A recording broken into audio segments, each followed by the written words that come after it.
Howdy folks, I am still in the aftermath of Knobcon, still on the road, but I wanted to do a quick video to kind of talk about what I saw there and what were my 5 favorite things. So I'm not saying these were the 5 best things or the 5 most creative things, just 5 things that really stood out to me and I had a lot of fun playing with. Now, first and foremost, I should probably mention Knobcon.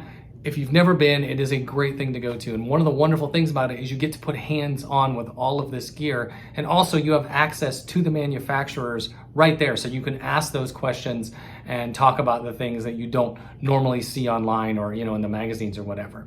But here we go. Here's my top 5 favorite things from Knobcon 2020. Okay, so the first thing I'd like to talk about comes from a company called Swamp Flux, and the product is called The Biggest Foot. And it was really quite creative. They basically took a Wii Fit board, and I talked to the creator about exactly how he came up with it, and created a module, a Eurorack module that pairs with it, and you can use that board to send CV.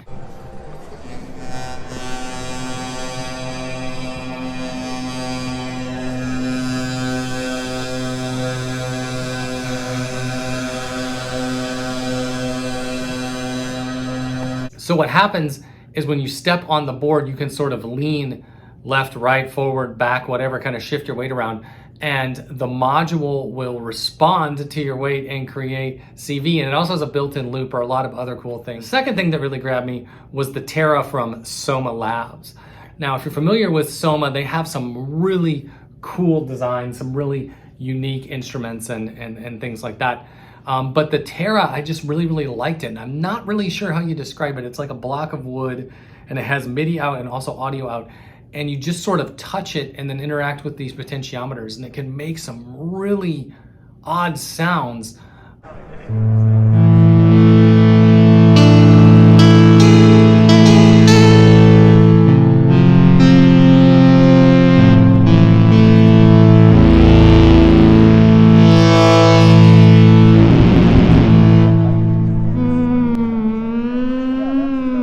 And I don't know, it was just really addicted to playing it. I think it was something about that you were just kind of touching these sensors, but they did respond to like pressure and whatnot. Really a neat device. Next thing I'd like to talk about is the Musonics synthesizer. This has been was announced, I think, a few years ago at Knobcon, but it got an update that it has a MIDI module now and it has internal routing where basically you can set what you want kind of the default path to be inside of the modular synthesizer. And so then you don't need any cables at all. So you can basically just define a default path where if you just plug in MIDI, bam, bam, bam. And so, oscillator into filter, filter into VCA, blah, blah, blah. And so you can kind of define that, but then you can still patch into all the cables and break those normal connections if you want to do creative things. But it not just is really, robust and easy to use, but it sounds really great.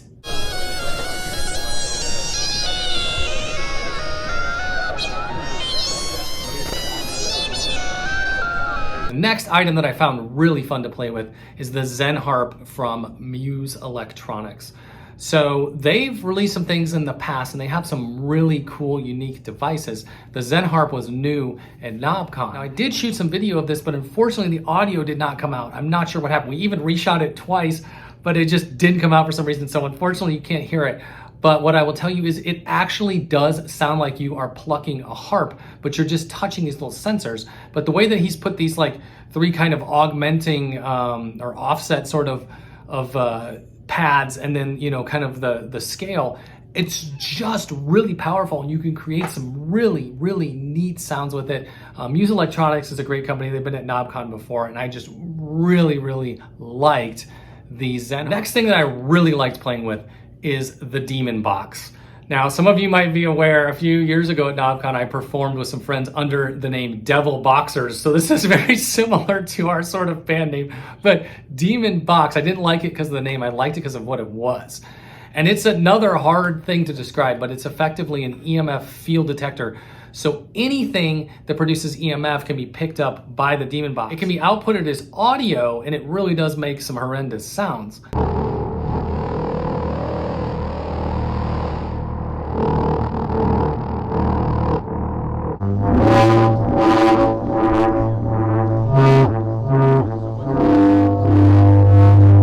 but it also has CV outputs. So they even did this thing where they actually used it to control like a strobe light. So you could interface it with video synth or whatever. And it was just really addictive to play with. And it's also a current Kickstarter project. So they are on Kickstarter right now. I'm gonna throw in an honorable mention here.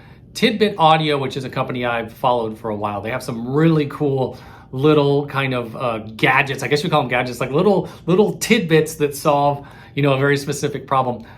They have a new device, and I actually bought the kit right here. Basically, you can take a contact mic and amplify it through this up to modular levels or whatever you need. So it makes it real easy to interface contact mics with your modular.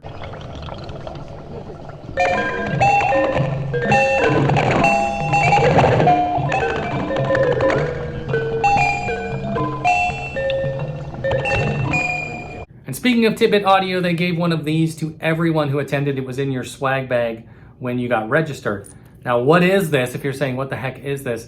This is a little spanner wrench for these jacks that are on Eurorack modules. This is actually the one that I made at Knobcon, and check this out. You just put this over, and then the little peg goes right into the hole, and then you turn it till it lines up, and bam, look how easy it makes it to get that jack nut off.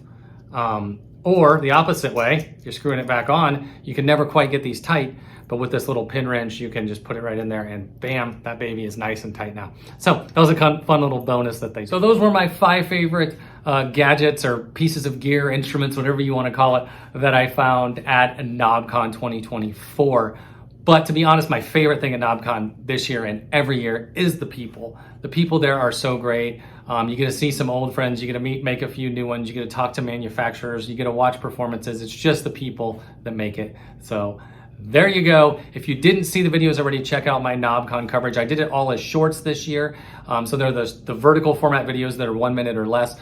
That was a bit of a challenge. I spent a lot of time editing, so I hope everybody appreciates it as much as the time I put into it. But in any case, there you go. Thanks for tuning in for this Knobcon wrap up, and I will see you guys soon.